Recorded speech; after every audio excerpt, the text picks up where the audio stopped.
ગુજરાતમાં જે રીતે ડ્રગ્સ સતત પકડાઈ રહ્યું છે અને કરોડો રૂપિયાને ડ્રગ્સની વાત સામે આવી રહી છે, તેને લઈને હવે આમ આદમી પાર્ટી અલગ અભિયાન ચલાવવા જઈ રહી છે, એ પણ રાજ્ય સરકારના વિરોધમાં.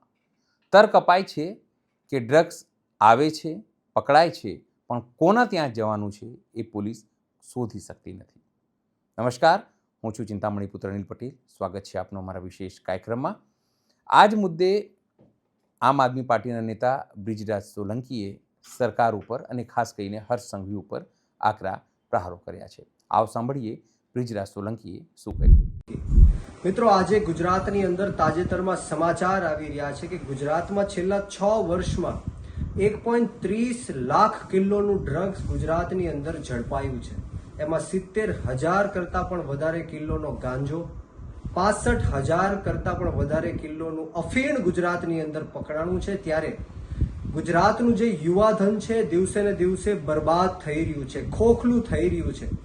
મુન્દ્રા પોર્ટ હોય, કંડલા પોર્ટ હોય, પોરબંદર પોર્ટ હોય, ગાંધીધામ પોર્ટ હોય, તમામ પોર્ટોમાં દિવસે ને દિવસે આપણે સમાચારોમાં જોઈએ છીએ કે હજારો, કરોડો, અબજો રૂપિયાનું ડ્રગ્સ પકડાય છે.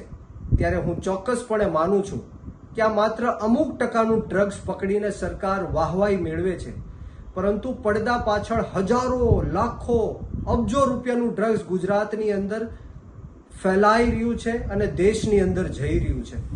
મિત્રો, આપણે સૌએ જાગૃત થવું પડશે, આપણી આત્માને જગાડવી પડશે. એક નાની દીકરી, એક નાની બહેન આ નશીલા પદાર્થોના કારણે નાની ઉંમરમાં હજારોની સંખ્યામાં વિધવાઓ બને છે. નાના નાના ફૂલકાઓ, નાના નાના બાળકો અનાર્થ બને છે. પોતાની માતાઓ એક યુવાનને ગુમાવે છે આ નશીલા પદાર્થોના કારણે. ગુજરાતની અંદર 50 લાખ કરતાં પણ વધારે શિક્ષિત યુવાનો બેરોજગાર ફરી રહ્યા છે. ત્યારે યુવાનો રોજગારી ન માંગે એના કારણે આજે સરકાર છે એ આ ડ્રગ્સ માફિયાઓને વારંવાર પ્રોત્સાહન આપી રહી છે એવું લાગી રહ્યું છે. એસપી કચેરીની આજુબાજુમાં ડ્રગ્સ વેચાણ થાય, પાનના ગલ્લાઓમાં ડ્રગ્સ વેચાણ થાય, હોમ ડિલિવરી ડ્રગ્સની થાય છે. ત્યારે આ ઉડતા પંજાબ જે આપણે વાત કરતા હતા, ત્યારે આમ આદમી પાર્ટીની સરકાર આવવાથી, ભગવત માન સાહેબની સરકાર આવવાથી ડ્રગ્સ માફિયાઓને પંજાબની અંદર નિસ્ત નાબૂદ કરવાનું કામ પંજાબ સરકારે કર્યું છે. ગુજરાતમાં પણ થઈ શકે એમ છે, પરંતુ એમ કેમ પ્રકારે ગુજરાતના યુવાનો રોજગારી ન માંગી શકે એટલે ડ્રગ્સના રવાડે ચડાવીને સરકાર બિલકુલ નિષ્ફળ ગઈ છે. ત્યારે આવનારા દિવસોમાં આમ આદમી પાર્ટીની યુવા વિંગ છે એ સુદાનભાઈ ગઢવીજીના નેતૃત્વમાં ગોપાલભાઈ ઇટાલિયા, ચૈતરભાઈ વસાવા, મનોજભાઈ સોરઠિયા, હેમંતભાઈ ખવા તમામના નેતૃત્વમાં એક ઝુંબેશ ઉપાડવા જઈ રહી છે.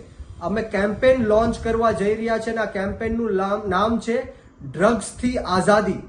જ્યારે ગુજરાતની અંદર ડ્રગ્સે યુવાનોમાં ભરડો લીધો છે, ત્યારે આ ડ્રગ્સથી અમે આઝાદ કરાવીને યુવાનોને રહેશું. અમે જિલ્લે જિલ્લે જાશું, તાલુકે તાલુકે જાશું. ગુજરાતના 16,000 કરતાં પણ વધારે જે ગામડાઓમાં છે આ આઝાદીનો નારો લઈને જાશું. ડ્રગ્સથી આઝાદી અપાવીને રહેશું.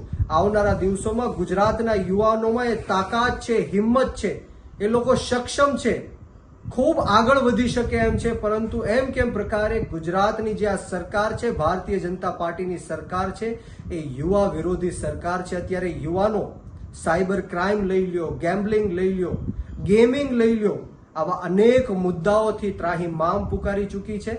દિવસે ને દિવસે યુવાનો આત્મહત્યા તરફ વળી રહ્યા છે. રોજ આત્મહત્યાઓ થઈ રહી છે. યુવાનો હોય, વિદ્યાર્થી હોય, ત્રાહિમામ પુકારી ચૂક્યા છે. ત્યારે હું ગુજરાતના યુવાનોને કહેવા માંગીશ કે આમ આદમી પાર્ટી યુવાનોની પાર્ટી છે. આપણે સૌએ સાથે મળીને યુવાનોની સરકાર બનાવવાની છે આવનારા દિવસોમાં. તો આપણે સૌ સાથે મળીને નાત જાત, ભેદભાવ, ભાષા, ધર્મ, જ્ઞાતિ, જાતિ બધું જ ભૂલીને ગુજરાતની અંદર પણ ડ્રગ્સ માફિયાઓને નિસ્ત નાબૂદ કરીને રહેશું. જે પાકિસ્તાનથી, ઈરાનથી, બાંગ્લાદેશથી, અફઘાનિસ્તાનથી ડ્રગ્સ હિન્દુસ્તાનમાં મોકલવામાં આવી રહ્યું છે, એમાં ગુજરાત એપી સેન્ટર બની ગયું છે.